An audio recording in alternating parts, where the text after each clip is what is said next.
Bismillahirrahmanirrahim. Assalamu alaikum wa rahmatullahi wa barakatuhu. Today we are going to have a continuation of countable and uncountable nouns.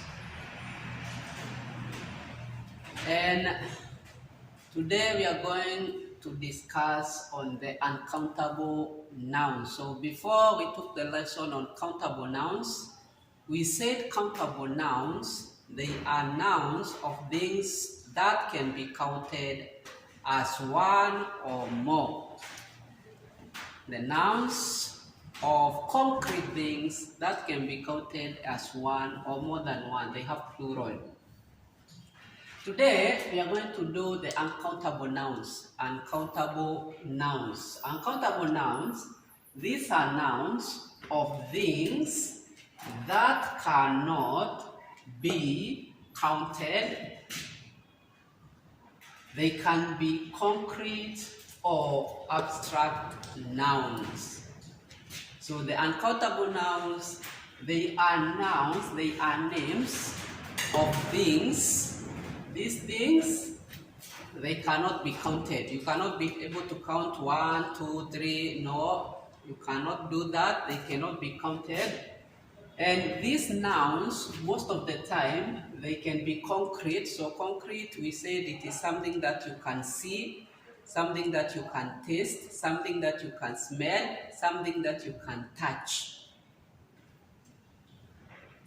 So these uncountable nouns, they can either be concrete or they can be abstract. They can be abstract. So abstract nouns, they are things that you cannot see, you cannot touch, you cannot smell. Okay?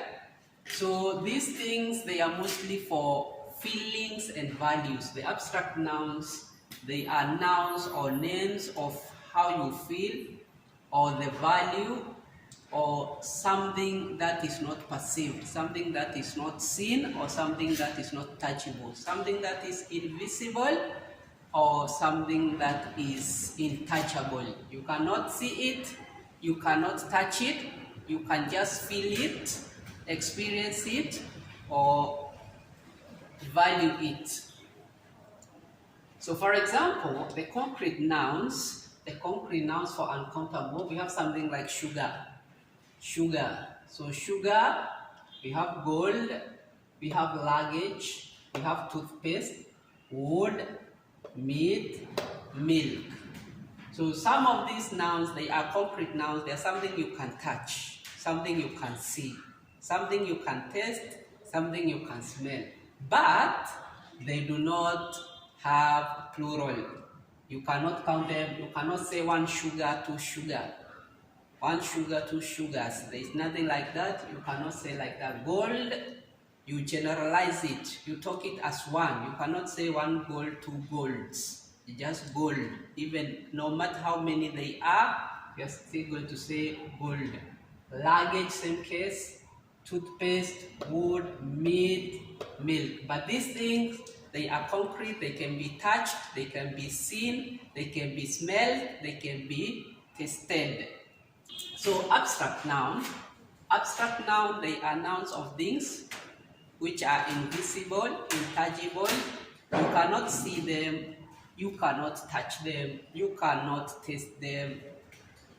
For example, advice. So advice is just something that you say or you give, but it's not anything that can be felt. Sunshine, happiness, weather, entertainment, noise, lack, oxygen. So these are examples of abstract nouns. The uncountable nouns, they generally cannot be pluralized. You cannot make them plural. These uncountable nouns cannot be pluralized. They cannot be changed into plural. You cannot add s or es unless you are talking of them as a group or in general. For example, sugar, you can say a kilo of sugar. Then you can say 2 kilos of sugar. But the noun sugar itself is not going to take any plural. But you can define it here. A kilo is 1 kilo of sugar, 2 kilos of sugar, like that. So they cannot be pluralized, they do not have a plural. They are used with and without articles. They are used with or without articles.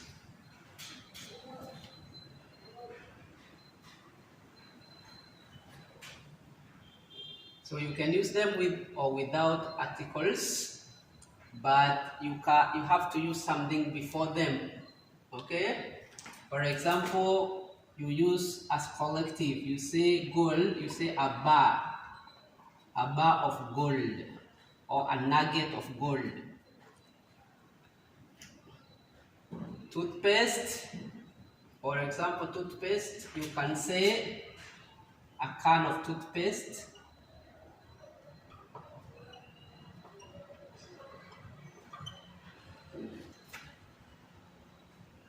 Meat, a piece of meat. But alone, by themselves, they do not take any article. So when you're using article, you have to make it as collective noun. It has to be in a different group. So you do not say a sugar or a gold, a luggage. No, you don't say like that. You only use articles when you have something before them. So when you're using them alone, you just don't add any article, or you don't use any article. The only article you can use is the. The can be used alone. You can say the sugar is finished, the sugar is sweet, the gold, the luggage, the toothpaste, the wood, the meat, the milk, the advice, the sunshine, the happiness. So there, the definite article there can be used for the uncountable nouns without having something or without having a collective noun. These uncountable nouns, they work with expression such as some. So you say some sugar.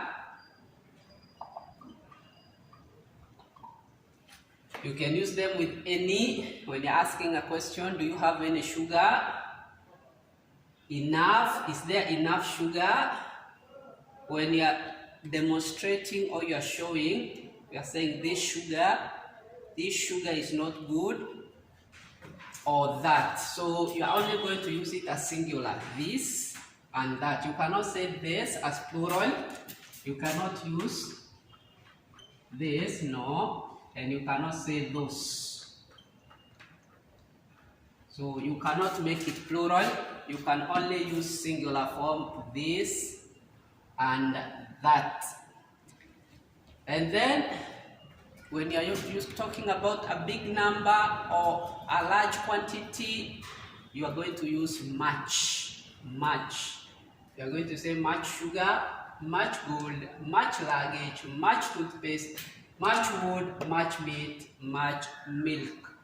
All the liquids, milk, water, juice, they are uncountable. So this is how you're going to use the uncountable nouns. So this is the end of our lesson. It is about the uncountable nouns. Uncountable nouns, they are nouns of things that cannot be counted. This noun can be concrete, something you can touch, something you can feel, something you can see, something you can smell, something you can taste. Also, this noun can be abstract, meaning you cannot see them, you cannot touch them, you cannot taste them, you cannot smell them. So these are called the uncountable nouns. Thank you very much for watching. Until next time. Wahada wabillahi tawfiq. Assalamu alaikum wa rahmatullahi ta'ala wa barakatuh.